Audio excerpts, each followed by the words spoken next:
Somehow, even though my earbuds are like somewhere over there, if it detects them, it picks them up and tries to use them. So we're supposed to have a few more people on, but I'm not seeing them yet, but we do have a quorum, 1, 2, 3, 4, 5. So we're going to start. I'll call the meeting to order at 7:04. Hopefully others will join us as soon as they can. So do anybody have a flag? Kathy has her flag. Get your flag there, Kathy, please. And if you can stand and join me for the pledge. I pledge allegiance to the flag of the United States of America and to the republic for which it stands, one nation, under God, indivisible, with liberty and justice for all. Thank you. So John Pern is here. I think John Menti's supposed to be joining us too, so hopefully he'll get in when he can. And I think Terry's on by phone. I talked to John Menti. He's not going to be able to make it. I just. Oh. Okay. All right. Well, then this is it for now. Dave Path was iffy because of some work issues. He was going to join if he could, so he may jump on later.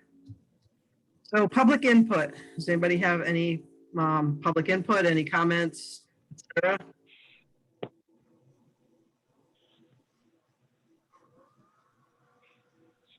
Okay, hearing none, we'll move on to correspondence, and all of the correspondence that we have is part of the different reports, et cetera, that we're going to be discussing today, are part of our different projects. So we'll move on, and so one thing that I want to talk about first, it's on the agenda, and I wanted to do it first, is the meeting format. And now that we've gotten some guidance from the First Selectman's office, kind of through the state, on how we can and are able to conduct meetings, town government meetings going forward, we have basically 3 choices, and we're going to look at that right now and kind of come up with an idea of what we're going to do going forward, because we have our first meeting in August, we would need to have that in place. So the 3 options are in-person only, virtual only, meaning continuing with Zoom or another virtual platform, Google Meets, etc., or a hybrid.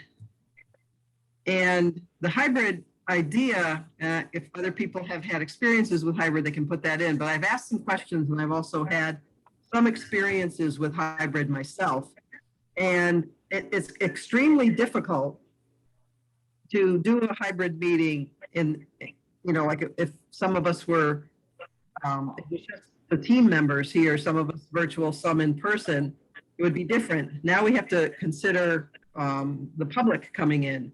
And so if we were also trying to have the public be a part of it with a hybrid kind of situation, we would have to have a pretty kind of sophisticated setup to be able to do that. Because if we're meeting somewhere in the municipal center, we've got to be able to have a camera to project out, and then we have to have a way like screens to see the people attending, whether they're part of the team members or the public. So I was cautioned by a number of people against a hybrid meeting. And as I said, I've had experiences myself with a hybrid meeting where there's a group of people, some on the computer, some in person, and the people that are on the computer are trying to get a word in, and they can't participate in the same way. So my recommendation is to go back to in-person meetings. We are booked. I believe Kathy has checked into this extensively. We are booked up to use the Board of Ed conference room where we met before the shutdown happened. Large enough space for us to spread out. We can use the monitors, obviously, if we need to put reports up, et cetera. But that setup, and we did check into this, Kathy did and I did too, with the capacity of that room to do hybrid, the sound is really bad. The pictures going in and out the cameras don't always, we'd have to have a laptop. There's no actual camera. separate camera. You'd have to have a laptop set up acting as the camera. So a hybrid meeting there would be quite difficult. So my feeling is that we go back to having in-person meetings. And again, we can use the Board of Ed conference room.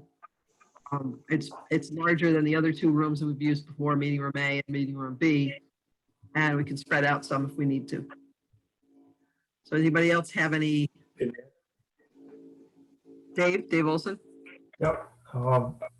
With the emergence of this Delta variant zooming around where we are, I'm sort of in favor of keeping the Zoom format, the remote format, until that issue settles out. Mhm.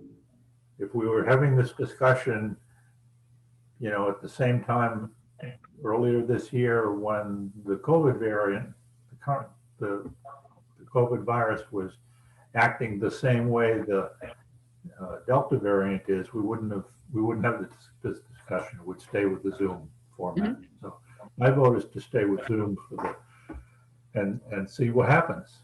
Mhm. And again, we can make the decision tonight to say, let's say for the month of August, we do Zoom. Right. And then we reconsider. Now, I know that as Dave was saying, with some of the reports you've been hearing about the different variants and some increase in incidences, if we were going to meet in person, I'd be wearing a mask.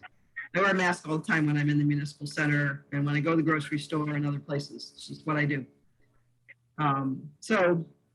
Thanks for that input. And then Roy, you had something also? Yeah, it was probably along the same line. I think he answered it. So we have the capability of changing it if we start off with virtual and then we go back to in person in 2 months or 3 months or whatever it might be. Yeah. So we don't have to pick the whole year as in person or. No, if we were going to go with a hybrid, let me put a little notes here, Kathy, I don't know if you remember. If we were going to go either hybrid or if we stay with Zoom, I think we have to do, it's almost like having a special meeting. I think we have to post it a little sooner. So maybe. Yeah, I think it's, if you're doing virtual only, I think you have to let the public know 48 hours in advance. Yes. So basically what it would mean for me is that I would have to do the agenda on Thursday. Yeah. Because do the agenda on Thursday, I'm alerting the public that there's going to be a virtual only meeting. We can still, like Geraldine, we can still send the rest of the documents out on Friday because those are only 24 hours. But you have to give the public 48 hours to plan on doing a virtual meeting, so it's just easier to send the agenda at the same time and do the whole thing. I agree with Nancy on the hybrid. I think that just gets too complicated. Right. And I also agree with Dave. If anyone's uncomfortable on our committee, I think we ought to stay with virtual. We can easily do that. Yeah. We can easily do that. The only other part of that virtual only meeting or concept is part of that is, as Kathy said, we have to post 48 hours before. So she would have to definitely do it on Thursday. I think it has to be called a special meeting, but I'm not sure, but we'll check into that. No, it doesn't have to be called a special meeting. But if someone from the public wants to attend the meeting and they have no way of attending through their computer or their phone, the town has to create a space for them to come to the municipal center and participate virtually. So they basically have to have a computer set up for them. The person has to request it 24 hours before. I'm just reading it off the memo that was sent out. Kind of weird, but it's not something we have to do now. But now that the new rules are in effect, if we go by Zoom only, and I'm not saying that to dissuade us from doing it. I think we stay Zoom. We'll say, let's say each month we can make a check. If we're going to say August, we do Zoom, because we also need to give all the different people attending, especially those who are attending from far away, like Joe or Geraldine, the opportunity to be able to attend in person if we go back to in-person only. So we can't spring it on them at the last minute. Correct. So give them some time. Right, so we're saying that we're going to stay virtual for the month of August. Yes. Okay. So I think we have to vote on that, but we make that agreement. It's noted in the minutes. We're good to go. And again, like I said, we can revisit it, have a quick discussion about it each meeting and see how people feel. We don't want to put ourselves in a situation where commission members plus team members aren't able to attend. Definitely want to make sure that all can attend. Yep. So we move right into our old business and our school renovation projects. Carolyn sent out lots of documents, and I think we can start with a construction progress and schedule update from Ken. And he didn't do the minutes, Oh, I didn't do the minutes. I'm sorry. You're right. just saying. Sorry. Well, we'll do that quickly. So I'll make a motion that we approve the regular meeting minutes. I'm not going to put them up because everybody got them to read. Regular meeting minutes from our meeting of July 3rd, 2021. I'll second that. Dave seconds it. Does anybody have anything needing correcting or updating or in the minutes? Good? All in favor? Aye. Aye. Anybody opposed, and does anybody have to abstain? I think we're all good. Great, thank you. Thank you, Kathy. What would we do without you? So here's Rizzo's report, and Ken, if you can hit some of the high points, let us know what's been going on the past couple of weeks. Okay, for Rockwell, the toilet room lights have been completed. Those were added by the health department, so now there's plenty of lights in those two bathrooms. Plenty of light, I should say. Second floor exit sign by the media center was moved, so that was completed. The magnetic hold open for the door at the kindergarten was completed. Caps on the yellow bollards were completed. Roof davit tie off was completed. And been doing some punch list items. So we're down to a really small amount of punch list items at Rockwell. For the schedule at Rockwell, there's the GFCI outlets on the roofs didn't happen, so he is scheduled to come back on Friday. Bus canopy light is not in yet, so if it gets in between now and Friday, he'll put that up. There's RFI going out for the capping of the water main from earth movers. That water main was not able to be found outside of the building, and through the water company, they said that it'd just be better to cap it inside. There's already a spool piece that they can blind flange coming up through the slab, and that would take care of that. The basketball pole and backboard is coming on the 30th, so it'll be here Friday. The sound screen material is probably, I was told it's going to be here next week. So that installation probably will still be on the week of August 9th with the other installation material work.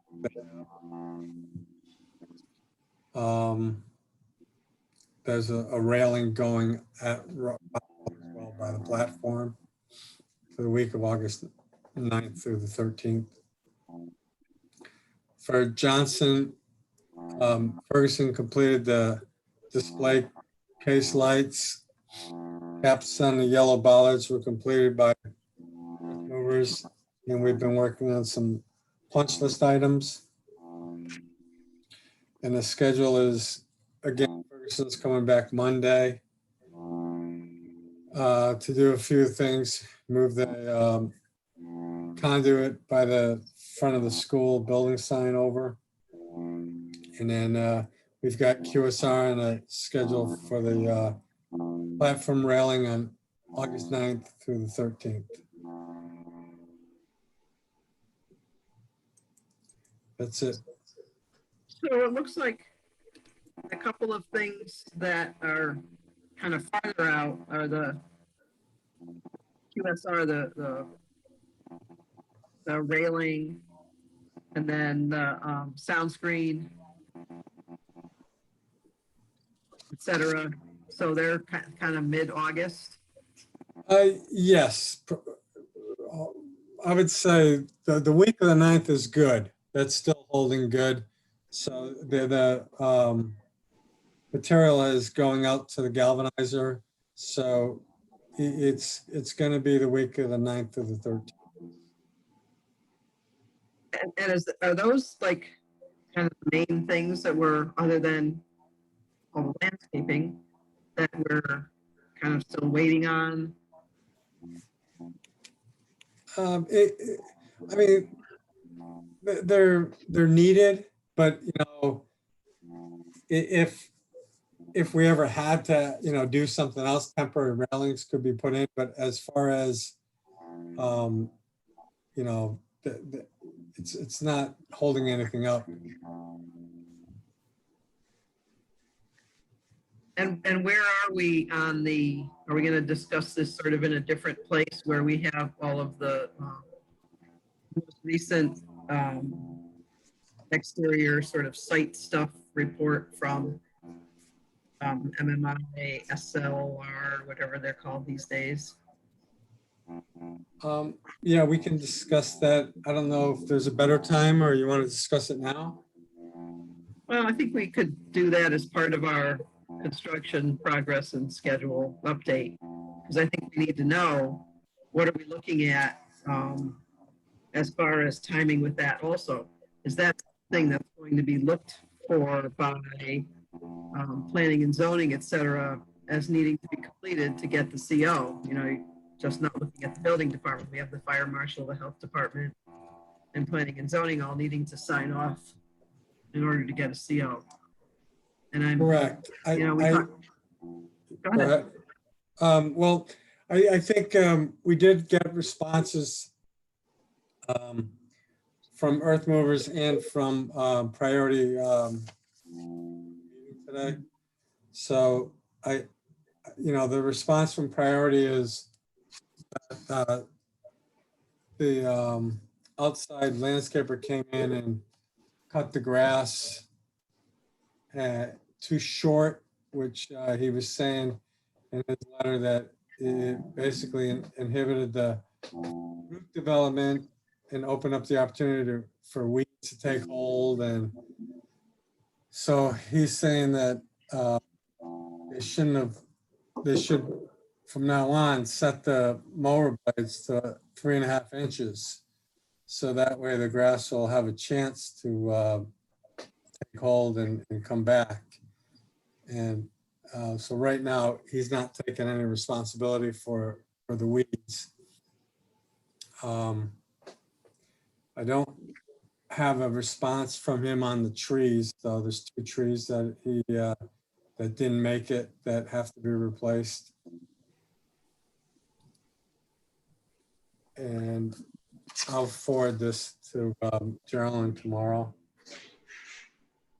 And then for the soccer field, it was cut on Saturday. They cut it 4.5 inches, and then they went down to 3 inches. And so they used the on-site topsoil, and they did not carry mending the topsoil in their change order. So they feel that they did what they were contracted to do, although there are a lot of weeds in that field that are going to have to be addressed. And that's Priority also? No, that's, Earth movers? that's Earth Movers did that field. Okay, And So- I confirmed the grass seed. It was the specified Black Beauty Ultra lawn mix that was on the drawings. so with priority, it sounds like they have a whole list of excuses that they're throwing out there at us. The grass was cut too short, on and on and on. And they're never going to accept any responsibility for not just one area, but multiple areas where it's not just the way the grass is growing, the way the area is graded, etc. Yeah, there was quite a few of them, Nancy. That's what the, list that Malone and McBroom put together. I mean, it was pretty, to be honest with you, it was pretty obvious. So I don't know where this is gonna go, Ken, as far as what do you suggest we, where should we be going with this? Well, right now, we're gonna have to find out what he's doing about the trees. And then as far as the other areas, we're working on trying to get the slope in front of Rockwell corrected. But I can on that slope in front of Rockwell, isn't that's earth movers, so I believe, right? Earth Movers did the subgrade and Priority did the topsoil placement on it.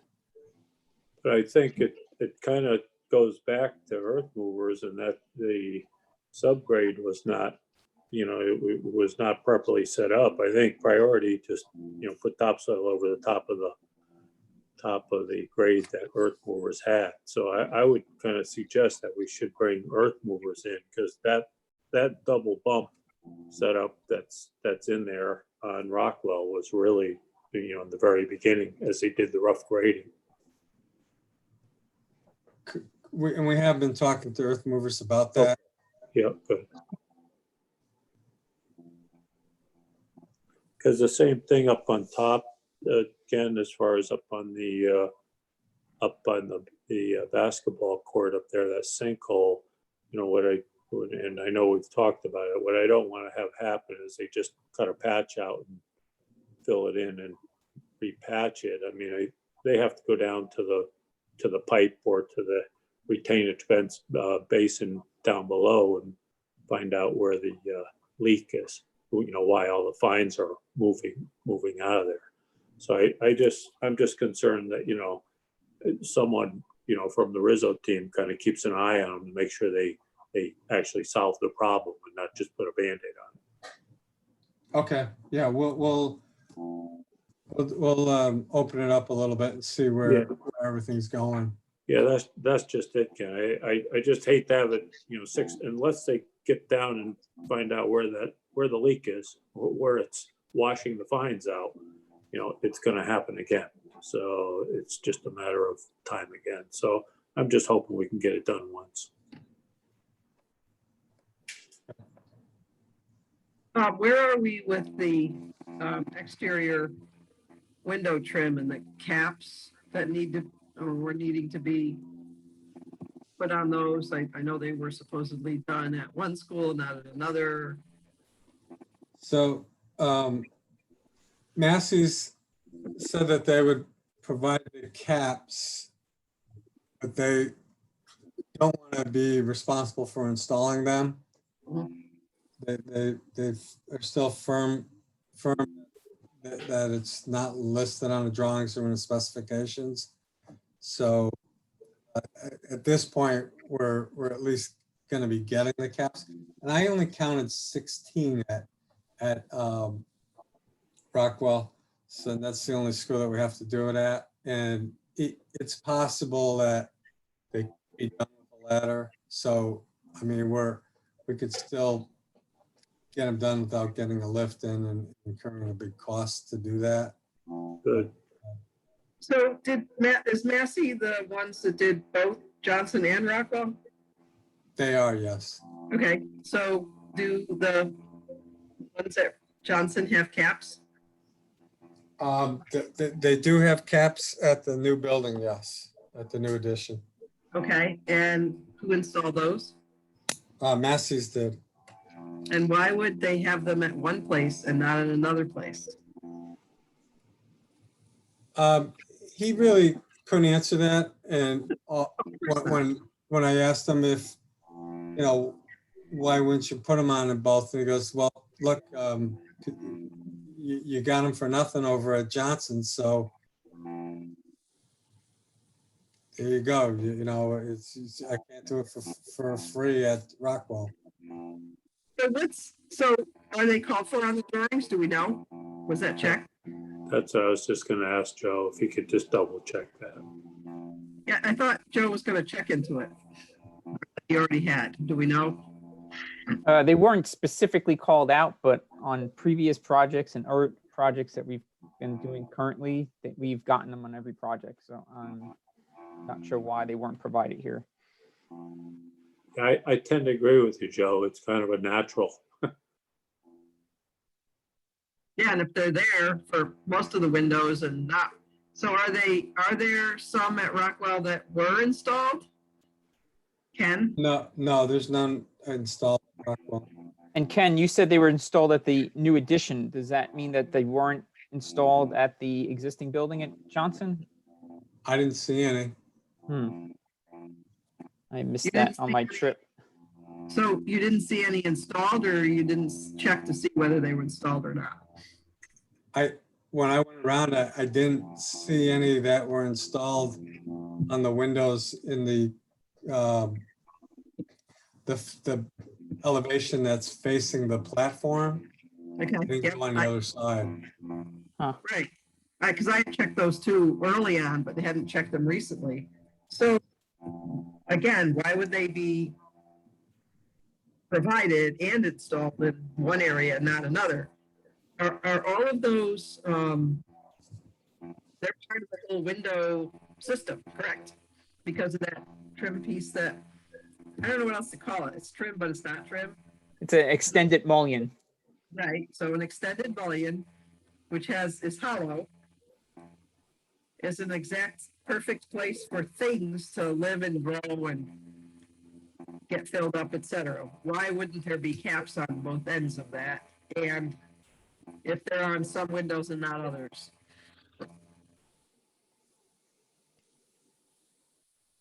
I guess we need to check that. Well, he just said that he put them on there by mistake, and he didn't have them for elsewhere. So that was what he told me. So we installed the trim by mistake, okay. You know, I hope we keep track of all these vendors who don't want to take that little extra step to do a quality product and recommend them on any project the town of Bethel ever does again. I mean, come on, if you're going to put it in and he does it by mistake, I mean, geez. And it's not, Bob, it's not even an extra step, it's what's required. Yeah, but even if there was a little shade of gray, whether it was required, at least have the vendor step up and say, it'd be nice if I did the rest of them like this. I know it's not on the print, it may cost a little extra, but take that little extra effort and do it right. Have you ever installed these windows before? Wouldn't you normally do it this way? Could you have asked the question? Blah, blah, blah. Right. I mean, so I hope we never recommend any of these vendors who have such tight blinders on and I don't know. But I'm just hungry and cranky right now. Well, but I think you're right, Bob. It's, they walked on the grass, they looked at the grass funny and it wouldn't grow. All right, so are there any other questions, et cetera, for Ken on our progress, et cetera? I had one more, and it was probably part of the punch list items, but the Bocce Court electricity, and I saw there was a proposal from Lozito on that. But Yeah. on the back side of Rockwell, there's some pictures that were taken for an electric service or whatever that's actually, it looks like there was actually wires exposed that they were, whether they're trying to hook up to another box or something, but there was an actual, there's some excavation that was done a couple feet deep, and it's definitely a hazard for sure.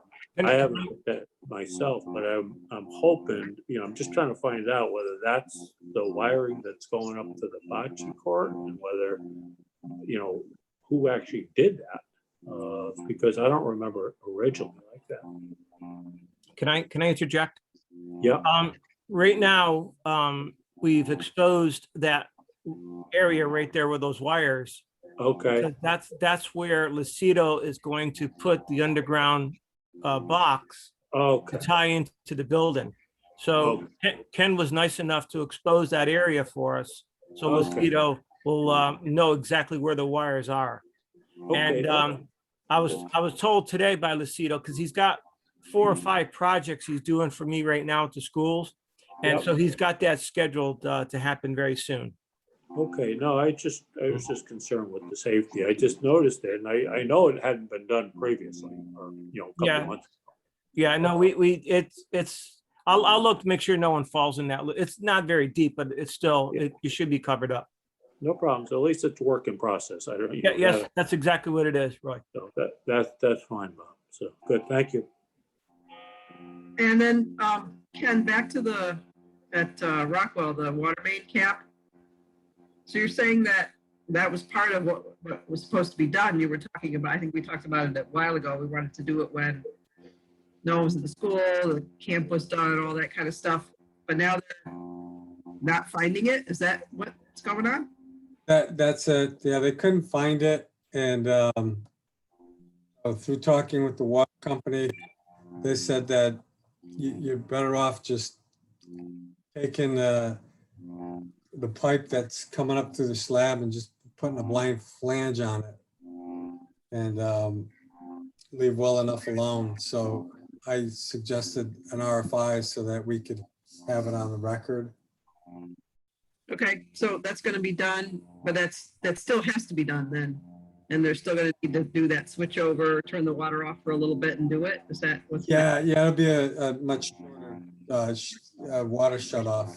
It's just gonna, till they cap it off and turn it back on and check for leaks. Okay. And then I've seen, or I've heard actually more the gate on the access road going back into Johnson. You find it open all the time and it gets closed and then it gets opened by the public. Can I chime in? Yeah. Dr. Carver has gotten me closing these gates every night, and I'm putting wire ties on them, and they're cut. So I'm tempted to just put a fire lock on it, and because we have the same key in our fire truck, but the only problem is the cops won't be able to go around the back of the building. So So have you put signs up yet? there, you caught me on this one. This sign company that I deal with in Bethel, Yeah. I swear they make these signs one at a time. But what's happening is one of the signs have special wording, so that I'm waiting on that one to come back. So 2 of them are actual signs, are normal wording, but one of them is a special wording, and that had to be done. I'll call and bitch tomorrow because I'm in the right frame of mind. So maybe we try the signs and see if that helps at all. Wouldn't it be great if we could kind of program some kind of a thing so that if someone cuts it and opens the gate and they're not supposed to, some alarm goes off and it scares them and they go. Yeah. But every night now, either I ride through and close them, or my guys close them up, because they get off at 3:30, and because they're all on day shift right now. So my night shift will start soon, but. But when they ride through, they also got to chase people out of there. Right. People drive back there, yeah. Well, I know that's kind of part of the project, but we'll have to figure something. And it's kind of going to be up to you and your staff, I guess, Bob, to try to figure something out, because it's just going to be an ongoing problem, I would think. Yes, it is. Yes, it is. Yeah. All right, any other questions on the schedule? And There's one item I didn't have on the list. Nancy? The gym floor, they're gonna do a refinishing it on the 9th through the 13th. It's gonna take out the surface marks, and then they just apply another sealer over it. They're gonna do that at their cost. Good, so they'll kind of buff it down and then put another coat on. Yes, it's a 1-day process. And if you just stay off it for a day, you're all set the following day. Thank you, Ken. Then Ken, you know that the first 2 weeks of August is the usual. Schools are shut down for pretty much everybody and anybody except for the maintenance staff that's in there. Correct. And we had to wait for that first week to go by because there's still camp there. But that's, yeah, we are aware of that. Okay, so you're gonna have to work around the staff or work with the staff as far as getting in and out of the building if you need to do anything inside, because they're, like I said, getting ready for the school year. Definitely. I'm meeting the painter tomorrow to go through his punch list. He's bringing another person and hopefully he can finally get his punch list done over there tomorrow. And where are we with looking at everybody's lists for the CO, not just Chris Baldwin, but Tom Galliford and Laura Basile and Beth Cavagna for all of what they need? Have we gotten lists from them so you know what they're working on? I know what Chris wants and what Tom wants, but I'm not sure yet from Laura Vasile or Beth as far as what they will need. I Okay. have called them. So I've let them know that that's what we'll be looking to do. Okay. And Terry, did you have something that? I thought I heard Terry trying to chime in. Yeah, no, I wanted to just make sure that our 4 people from the town have clear lists so that we get everything wrapped. Yeah, I think somebody was going to reach out to Beth to find out. She was the one, I think, that we had heard she had some questions or whatever, but we didn't get anything specific. So Ken, I would definitely follow up with both Beth and planning Okay.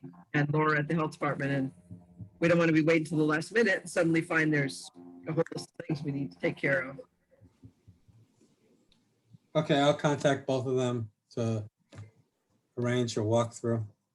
Great. Yeah, I thanks. think we're at that point, and that would be great, that we could get this wrapped up. Okay, anything else? I mean, if you think of other questions, we can always chime in and ask about them, but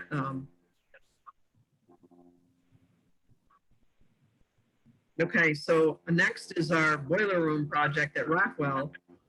John Menti was hopefully going to have an update, but he's not here. So what I know is that there was still conversation back and forth between Malcolm from Weston and Sampson and the person he was dealing with at EPA.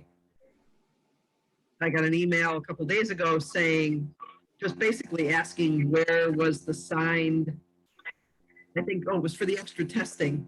And it had been approved by us. It had been signed.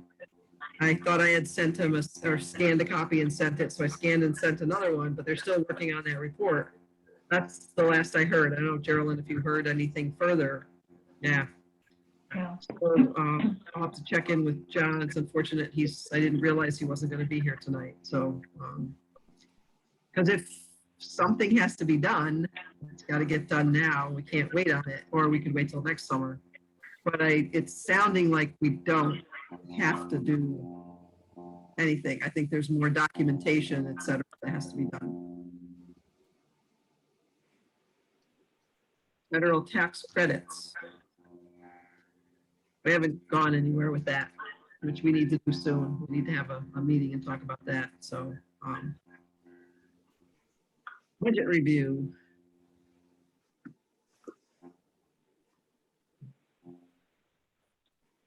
I'm going to jump right to the combined project because you can see the budget tracking sheets that I circulated and posted on the website. We're at 92 to 95% complete with the project, so not much is changing there on a week-to-week basis.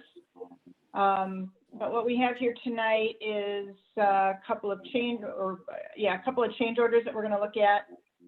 And then everything else is pretty much still the same. We're carrying some future change orders. We're carrying some additional services liabilities. We're still carrying the boiler room project until we hear for sure that that's not going to happen. Carrying the same contingencies we saw last week, and we're still at about $875,000 under budget currently, with all accounted for. That's a good thing. Yep. that's It good. is so far. So far. Good. So far. So anybody- That's pretty much it for budget this week. Right. Does anybody have any questions on budget for Geraldine?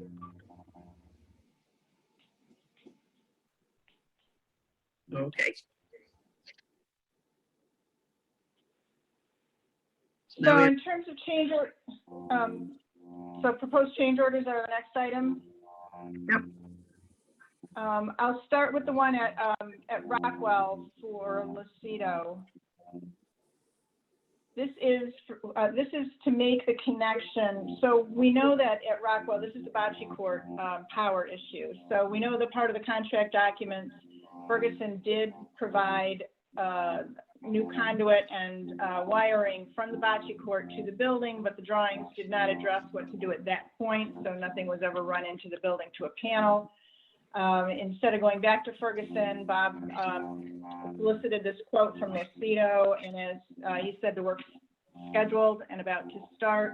So we'd like to approve their quote to run that wiring from that outside junction box into the school, and we were hoping for a panel that is on the gym platform, but apparently there was not enough capacity at that panel. So I think this wiring is going all the way to the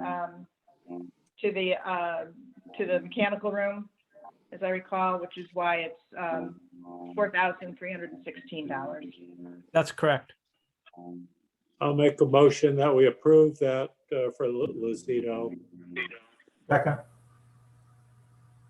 Okay, I have actually a question or two. I'm just making sure I understand. So with this power going to the bocce court, it was called for as far as on the drawings, and Ferguson provided power going from the bocce court to a junction box right outside the building. Is that where it is right now, or? That's correct. And it needs to go from the junction box into the building. Correct. Correct. So is that meaning we have to do some digging and et cetera, or No, Yes. the conduit's there? The conduit's there, and the only thing that's the reason why that hole is exposed, because Right. that's where the underground splice is going to be. Got it, okay. That's what we were talking about earlier, Nancy, when I was questioning what the hole was about. Right. So it's more just kind of tying it all in, but then also getting it into the building and to the panel box. Yep. And then can I point out one other thing too? Sure. There was some question in the beginning about whether the panel at the court itself was up to code. And when Lucido took it all apart, he said it just needed a good cleaning and fresh new breakers. He repaired the cover, and that's all just dovetailed right into that quote. There's no extra monies needed. Okay. Good, thanks for that. Just as a side note, I'm glad, Bob, thanks a lot for getting Lucido involved, but I'm really surprised that Ferguson, left it like it was. It's just unacceptable to me, but Yeah. it is what it is. And, I'm glad you got Lucido. Okay, any other questions or comments on this? We can vote. All in favor? aye, Aye. Aye. Is anybody opposed? Okay, and then we have one more, Geraldine, one more change order, yes? Yes, So this is, and now at Johnson, this is a change order to provide, so we have, so at Johnson, we have sleeves under the drive and the walkway down to the softball dugout. This is to complete the work to provide power to the scoreboard. So this is conduit within the sleeves, cabling, and all of the excavation work that needs to happen to tie that down into that junction box that was in the ground near near the first base dugout. Now, it's a lot of money, and I did scrutinize the Ferguson estimate. And they are estimating over 100 hours of labor to do this work. It boggles the mind, but I did not send it back and question it. This is, again, it's probably going to be one of those, it's a Ferguson thing. They plug the scope of work into a software package, and it spits out the pieces and the parts, so they get a material cost, and then it spits out how many hours it takes to do things. And just one good example is they do have to connect it on the inside to a panel.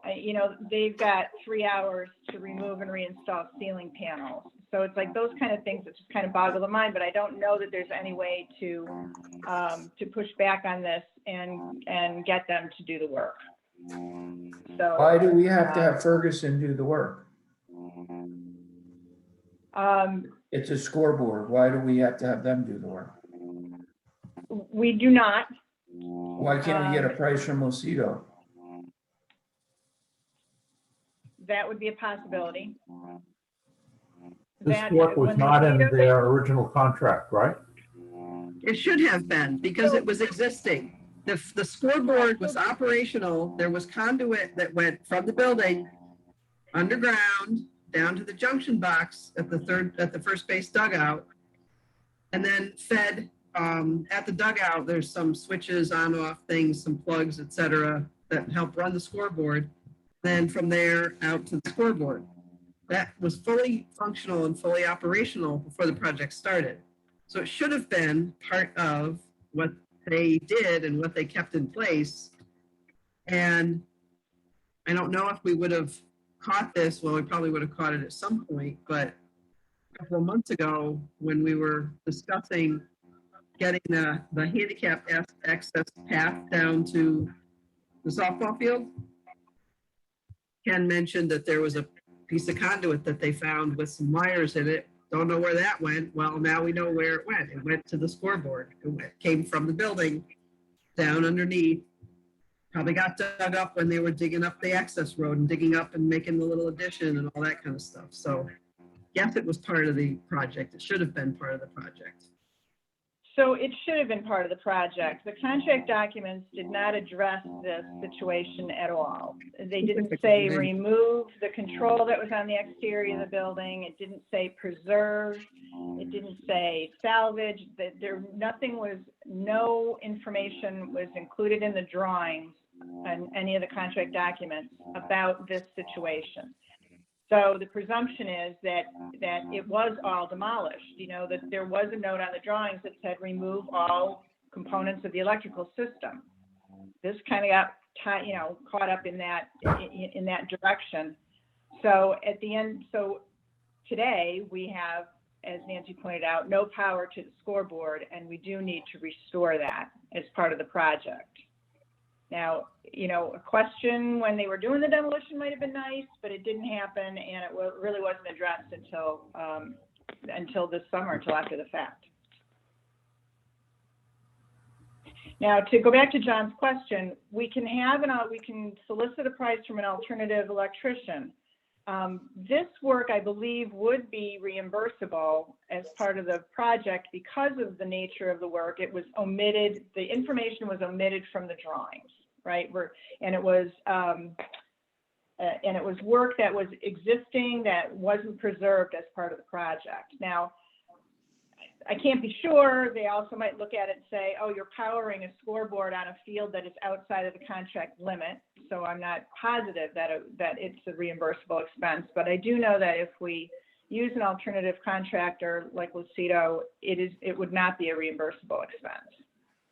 But maybe their price is low enough that it doesn't matter about the 42% reimbursement cost. So I think that that's a decision that we need to make here as a committee.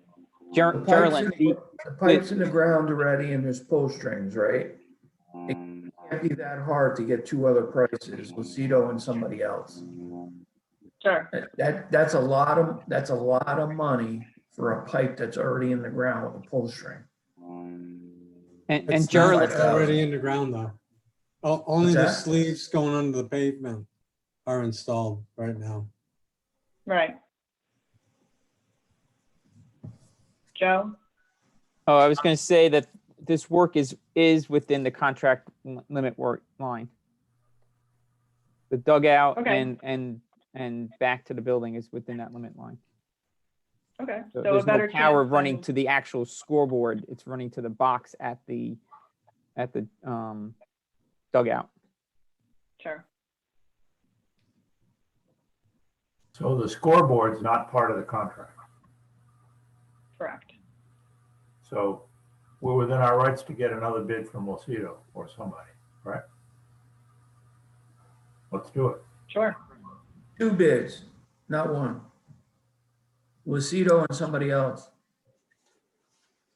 There's plenty of electrical contractors in the area.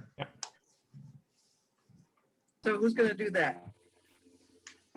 If you want me to do it, I have no problem doing it. Okay, I use two different contractors anyway too, so. so but is this gonna cause us an issue with, Ferguson or no? No, Okay, No. Would it cause any issues with earth movers or anything? Because we're talking about letting earth movers do the digging, is that correct? I don't think that he'd have a problem if somebody else wanted to include their own excavation. So I can talk to him tomorrow, but I don't think he'd have a problem.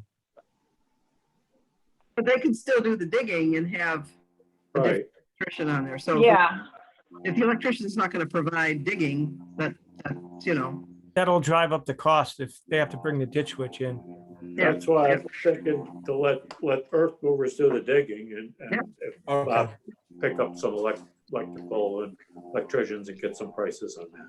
Well, and that's Yeah. kind of the way the change order's set up, so we might as well stick with that, I would think. Still have earth movers set up to do the digging and see about having someone else do the, Yep. okay. That would make sense. Okay, good. All right. Okay. So we'll just, we'll withdraw this until we get the two other quotes and then compare all the costs all together. Good, Joe. That's it for additional, that's it for change orders and additional requests. Okay, and we have, other change orders still kind of hanging out there pending, or are we more on those, things that Rizzo's trying to, wrap up with the different contractors, vendors, et cetera? So the only two that I'm aware of is the chiller screen at Rockwell. Ken talked a little bit about that, the material coming in a couple of weeks. In that case, they needed more material because the pad that the equipment was on moved, changed, and so the quantities that were taken off of the drawings were inaccurate. So we're still assuming that there's going to be an additional cost for additional chiller screen material and installation. And then I'm carrying an additional charge for a roof ladder at Johnson that I think is still hanging out there. So I guess the question, Ken, is there anything else that you know of? No, not right. I don't have anything else. Okay. But that Just roof ladder, Just is the that, ladder. Did you, I'm sorry, I was thinking about something else. Did you talk about the ladder? Yeah, I'm still carrying Okay, a 5,000 for the roof ladder. Yep. Okay. so where are we with that ladder? Is that being manufactured? It's not, I got a price from QSR and then when I was talking to the roofer at Johnson, he said he has somebody that also does ladders and he asked if I wanted a price and I said, sure, let me take a look. And so he should have it for me tomorrow, I think. And we'll see what he looks like. Okay. Good.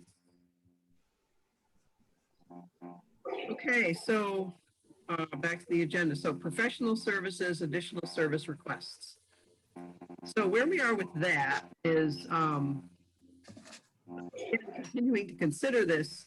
However, and I've talked about this before, where I have to give a report, public site building commission report to selectmen on a regular basis. I was asked to meet with the first selectman.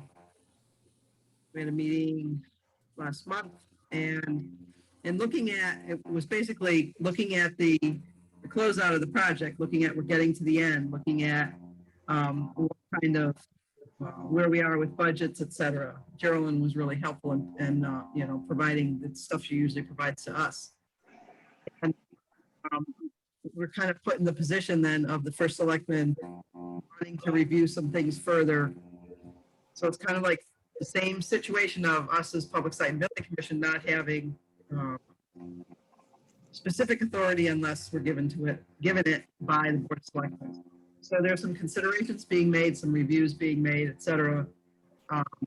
So in a way, if we did go ahead and make some decisions and put something out there, what I had to do partly was explain the differences between, we had our extended services and our additional services. So I did explain all that and came to an understanding of that the extended was because we went beyond the contract date. And then there was some additional that we already have approved. He signed them all because I had to keep going back and getting signatures, not just with extended for Perkins Eastman, but also for STV and IES. So anything that extends beyond the contract amount and the original contract has to be signed by first because he signed the original contract. So all of the extended and additional meaning like the soccer field, et cetera, that we approved, we asked for, we added those in, we approved them, they were signed. The original request from Perkins Eastman, and then also the original requests from Rizzo, those are being kind of reviewed and looked at by a couple other people before we can go any further with that. So that's kind of where we are with that. It's not getting put aside. It's not a no, it's not a yes. Just doing some more reviewing and what's the responsibility, what's our responsibility as Public Site and Building Commission, and continuing to move forward, getting the project done, et cetera. So I don't know if anybody has any questions on that or any other comments. Where we are. So, and like I said, we're continuing to look at and consider as best we can and as quickly, hopefully, as we can. I don't want it hanging out there beyond getting things completed on the project. Okay. Good. And then we're actually ready to jump into invoices unless anybody has anything else that they want to ask about or talk about, or Hey, Nancy, Roy. I wanted to talk, and I'm not too sure if this is the appropriate time, about the additional landscaping. Oh, that we yes, were talking about. please, because we have the existing landscaping that's Right. kind of being a pain, but then we have that other part at Johnson that we've been looking at. So yeah, if you could. Well, just to kind of refresh a little bit, there was some discussion as far as on Johnson, the slope that kind of looks up towards the middle school or what have you is very rough and roughly graded. There's stumps, and it also is very steep. Some of it's within the contract area up towards the guardrail. A lot of this is still going to be too steep to mow in the future. So the thought was to relook at this and see if we can kind of handle all the slopes so that they can be maintained and the schools look good. So the committee met, which was Terry, John, Bobby Dibble, we had him come out, Richie Strayton came out, and Eileen was there, might have missed someone else, but so we had a good group of people. We went through it, and we're trying to get as much area mowed as possible. So we came up with a plan to lightly, stump out the areas that are, stumps are still in there, to stump that out, regrade it, topsoil where needed. And then also up by the guardrail, we're going to try to maintain about a 6 foot wide path up there so that a lawnmower, whether it's a walk behind or even hopefully a drive-on type mower, can stay right along the guardrail and mow it. So it's a minimal amount of handwork. And then from there down, we had some shrubbery planted on the steep areas with wood chips, etc. So we did that in that area. And then on the main access way, which is kind of up towards the ball fields, but looking from Johnson School direct out, to the west, that one also, they can't maintain that whole area going down, it's probably about 500-600 feet long, that they can't maintain. The trees have been cut and they just can't easily cut it. So again, that area, we're looking at it with doing the same thing, stumping it, topsoil where needed, and then the steep areas, landscaping it with some, just a couple different varieties of shrubbery. So that was the feeling there. And the feeling from the committee was that now that we have a plan together, I had drawn this up in a plan format. So we do have a fairly reasonable plan format that we can take to some landscape people. And I was looking to get 2 separate prices. One price for the area that's Johnson School area, which is fairly close. Some of it within the disturbance area of the school and a little bit is outside of it. Most of it is actually part of the disturbance area that we want to redo, so that it's easier to cut. But the other area is kind of a separate one. We're looking at going forward, trying to get 2 separate prices. And then when I get those, we'll see if we can bring that back to the committee, the full committee, and see what the feeling is. So you're saying the 2 prices would be that first area is kind of on the Johnson side, off to, if you're coming out of the parking lot, off to the left a little, where it goes down to the stormwater retention? No, actually, Nancy, as you're driving into Johnson School from Rockwell on the right-hand side there, from the exit of Rockwell School there, from Right. there down to the middle school area, Right. that whole slope is one that's not part of the school project. So that's a Right, separate. right. That's separate. So that's like across from Johnson. They just Correct. kind of Yep. knocked that all back. And Yeah. then the other one is actually part of Johnson, looking up the steep slope towards the middle school. Okay. And so all the, you had that plan, the plantings are things that are easily, they're not going to go off the place. and Yeah, go that's- crazy. That's what we're looking at doing, just Yeah. 3 different varieties. We're trying to plant it fairly heavily. Something that requires a minimal amount of maintenance. We're looking at a thick layer of wood chip so that at least it gets established with the first couple of years and we don't have a lot of weed growth. Okay. So that Yeah. was it. That was the feeling. We're trying to keep this to as simple of a project as possible with a couple hardy varieties. Okay. And then, and you said you got input from Dibble and Eileen. Yes. Yep. Yeah. I think we had really good input. In fact, I met Eileen today, and she had her that special 4-wheel drive mower that she has for the steep slopes was actually operating on some of the slopes now, kind of right across from Johnson. And really, the only reason he couldn't cut it very well is because there's still stumps all over it. So it really showed. I was actually amazed at how well this machine performs. So, with those areas graded properly, topsoil graded properly, I think that Eileen will be able to mow all that very easily. Okay. So, Anybody have any other questions for Roy on this? Thanks for jumping into this and keeping it going. And then I guess the next step, like you said, is to get some pricing on it. yeah, let's see where the pricing is. We're trying Okay. to watch the numbers, so hopefully we can report back to you shortly on Okay, that. Thanks, Nancy. thank you. Anything else we need to look at before we do invoices? Nancy, I see that Dr. Carver signed on. Does she have anything? No, I'm sorry I'm late. And I'm sure you talked about it earlier in the meeting, so I can just catch up with you tomorrow. Yeah, we kind of covered a whole lot of stuff. I'm sure you did. Okay, so I guess we can do invoices. I think we're doing invoices in record time.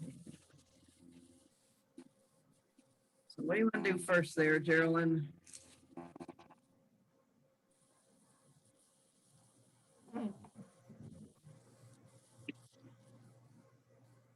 ESC, okay then.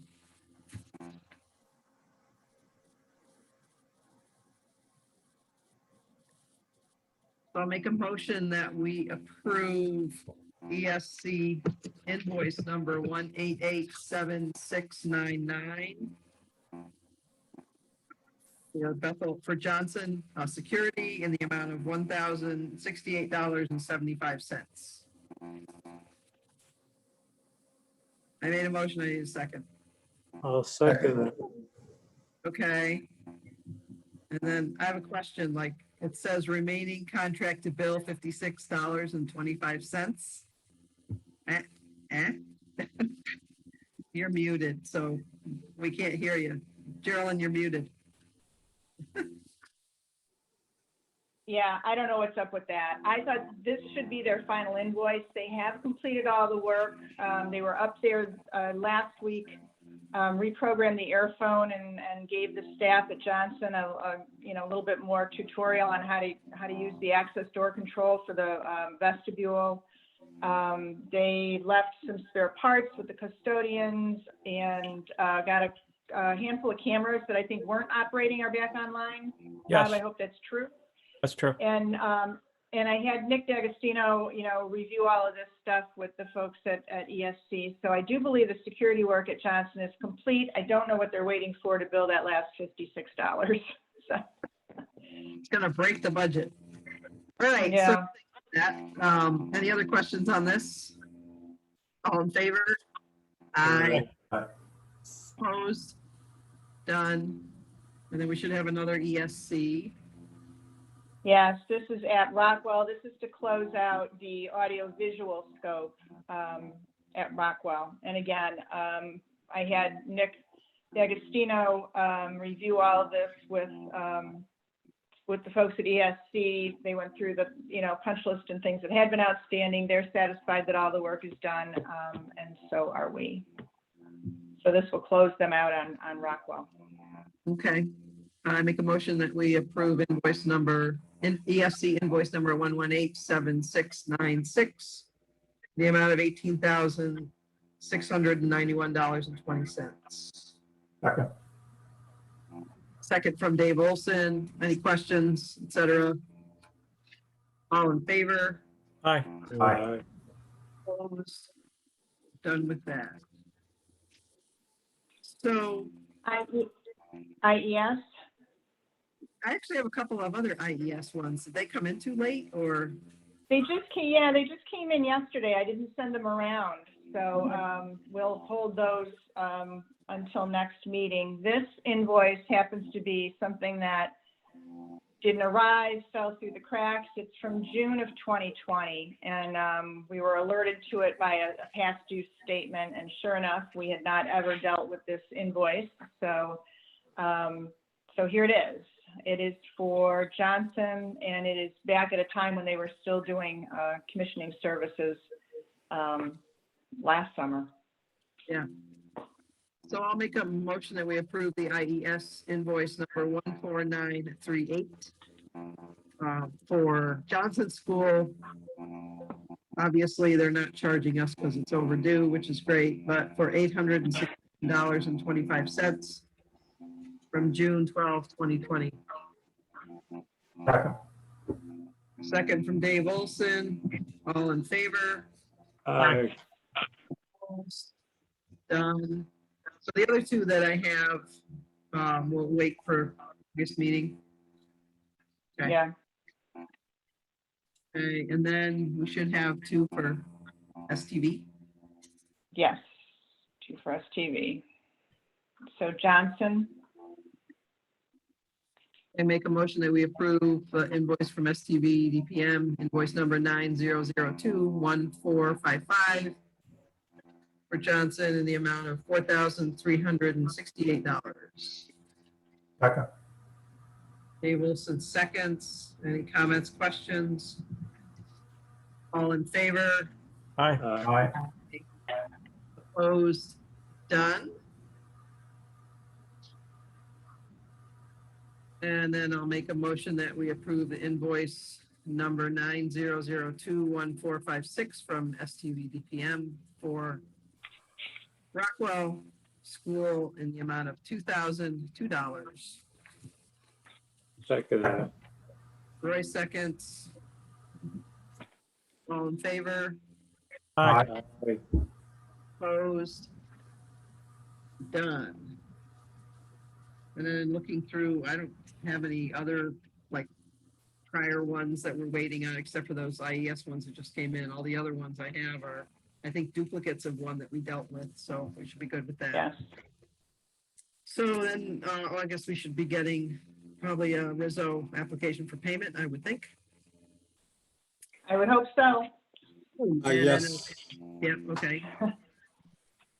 And I don't have anything else from our school projects. Does anybody else have anything? No, good. Alrighty, so I still think, so we're staying virtual for August. I still think we should do the 2 meetings. And then we may need to reevaluate, seeing as where we are. We may need to be able to, or we may need to go down or want to go down to doing 1 a month for the schools if we're kind of far enough where we don't have to have everybody be here. We'll just have to see where we are. All right, so thanks everyone, especially those who are doing the different little committees, subcommittees, for getting all that work done and continuing. Obviously, we all have little subcommittees that we're going to be working with to continue to work on getting some stuff done. All the other public site people, you need to stick around for police station and municipal center. And thank you, Joe, Geraldine, Ken, and Bob. Thank you. Thank you. Thank you. Good night, everyone. Good night. Aye. Good night. Okay, so, sorry. So for the police station, I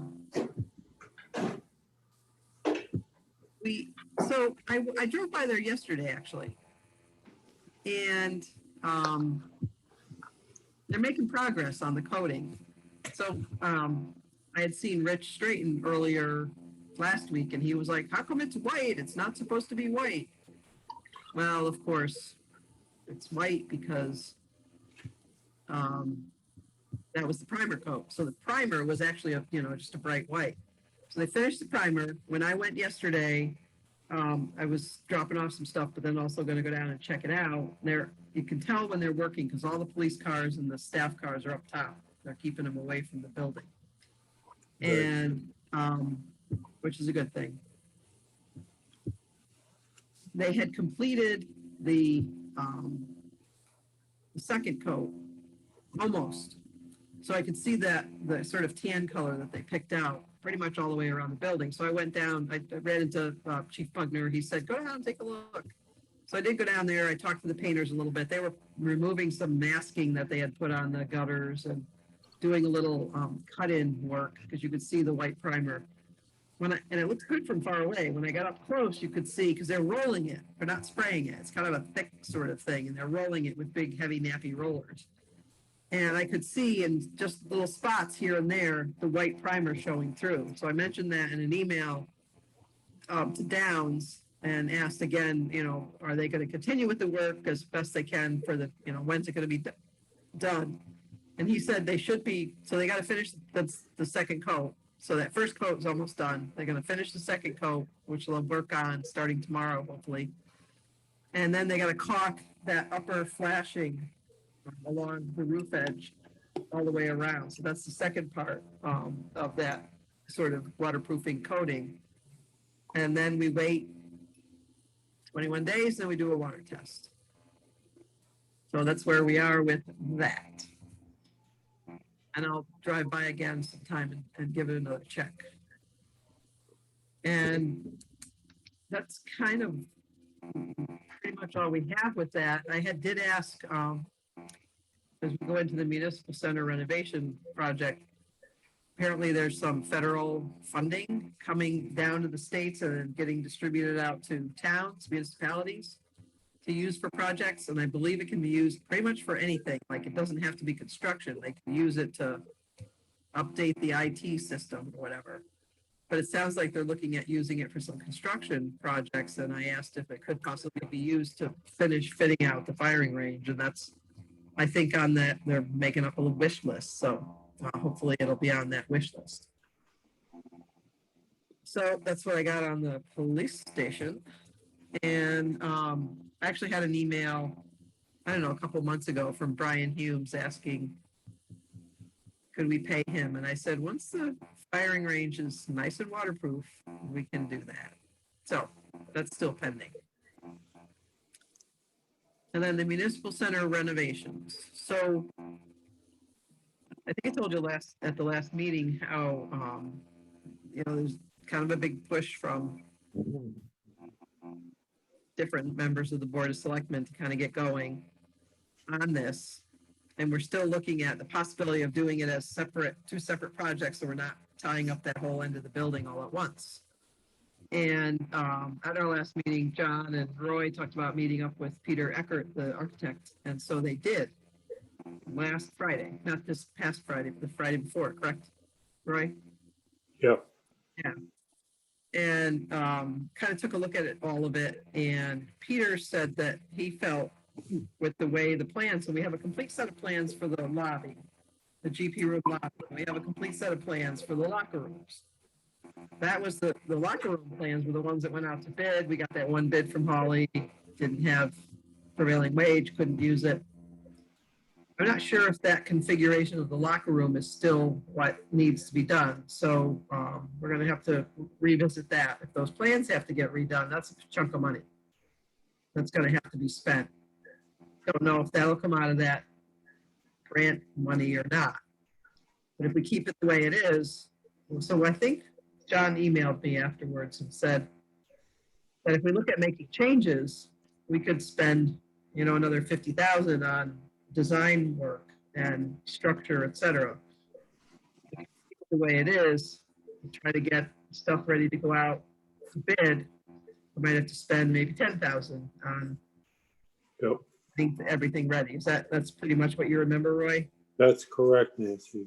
And, yeah. So kind of the feeling was, kind of from the push from the select people to move this along is that we try to utilize what we have. I mean, we do have good set of plans. We can roll with what we have. They're in two separate packages per se. So it's going to be kind of a little bit of work a little bit harder with bidders to make sure we get the correct bid. Right. It's all there. It's all there. However, with the locker room part, because of the way it was originally designed, there's a lot more demolition and construction that has to happen. So there's new hallways that are cut through. Right. We did start to look at eliminating those hallways and not having to do as much demolition and keeping some existing walls in place, keeping most of the existing walls in place so that we didn't have to do as much both demolition and construction if it's just a concrete or a block wall, if it doesn't have to get tiled, does it just have to get painted, et cetera.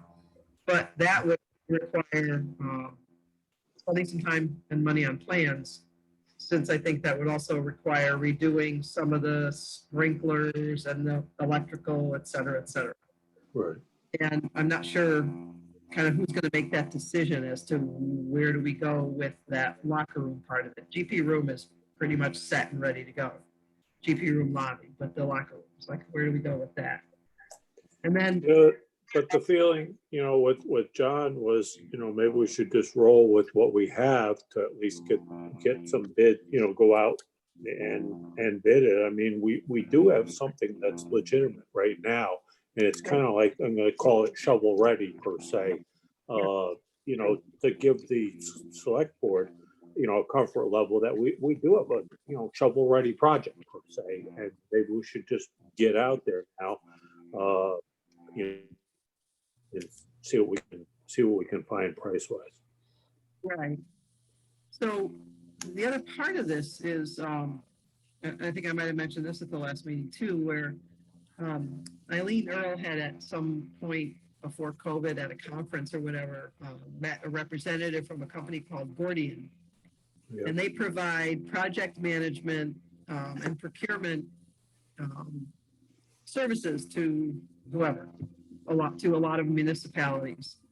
And so I got on a call with Eileen and the representative from Gordian, and it basically sounds, it's like, I think we need more information, but basically Gordian has something already worked out with the state so that they can help the town procure stuff off the state contract list.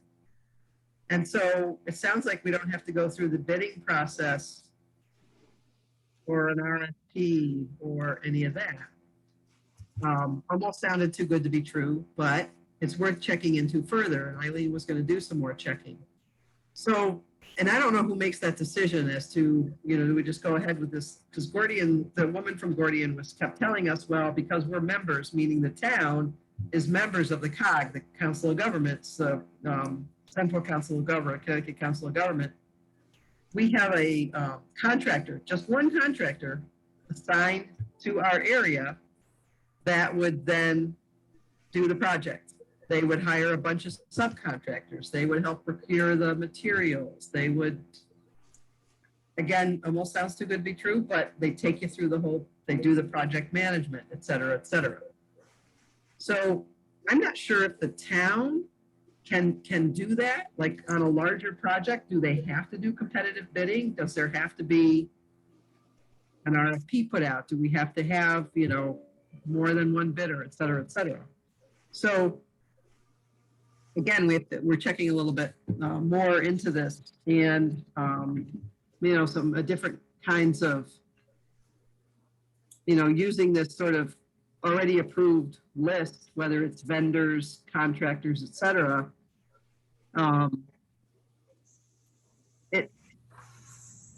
It sounds like it would be great, but at the same time, are we really getting competitive pricing? If the state contract list has, and I think John Perna, you've probably worked with this before on state contract stuff. The list is the list. You can't go out and look for other people, whoever's on the list or whatever vendor or contractors on the list, that's who you use, and you can't go out and find others. There are a lot of moving parts. You have to find out too is what the purchasing requirements are in the town of Bethel. That's the biggest one. Yeah. They may do that, but Right. it not comply with, your purchasing regs in Bethel. Right. So I think, I don't know personally why you right. publicly bid it, because Why that's you- competition. Why you wouldn't, you mean? You would, Uh-huh. because then you get multiple people that give you prices, Right. and you got a better chance of getting a better price. I talked to John Menti briefly tonight and told him that the one thing we may consider, if we're not, is put both projects in the bid packet. And we do this all the time. You ask the bidders for a price for, say, the locker rooms, a price for the GP room, and then an all-in price. To do What if both you of them? did both jobs?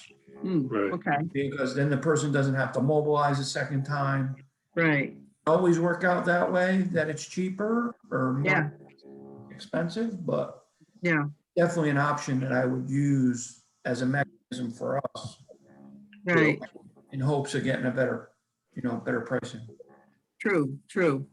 And I think that Eileen was supposed to be checking in with Matt and maybe Bob Kozlowski too, to find out through, the purchasing, town purchasing, is this a viable method for the town to use? And if that's the case, they could bid on it.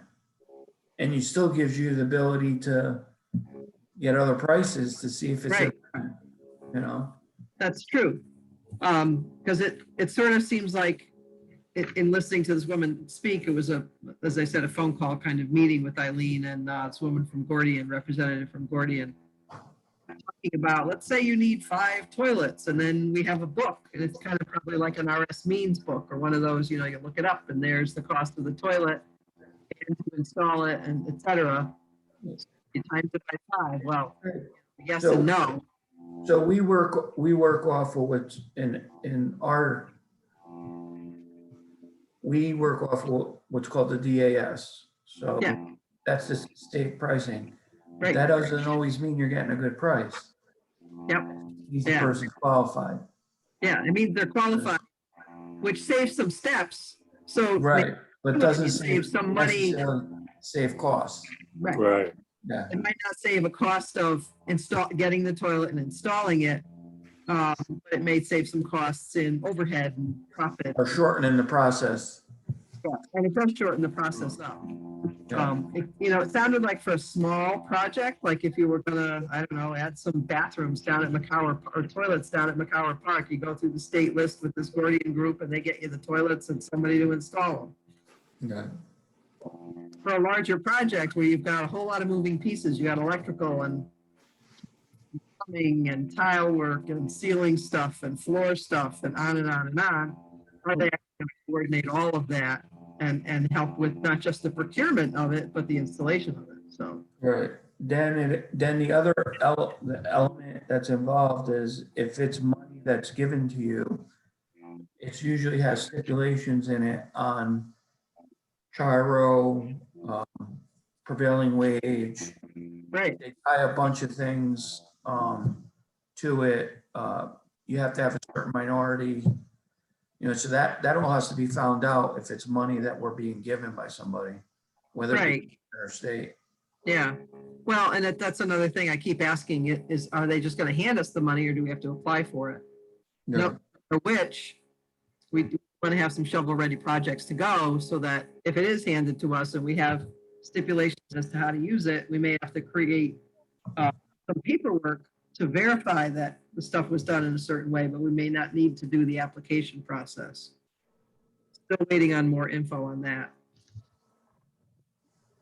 So I'll keep you posted.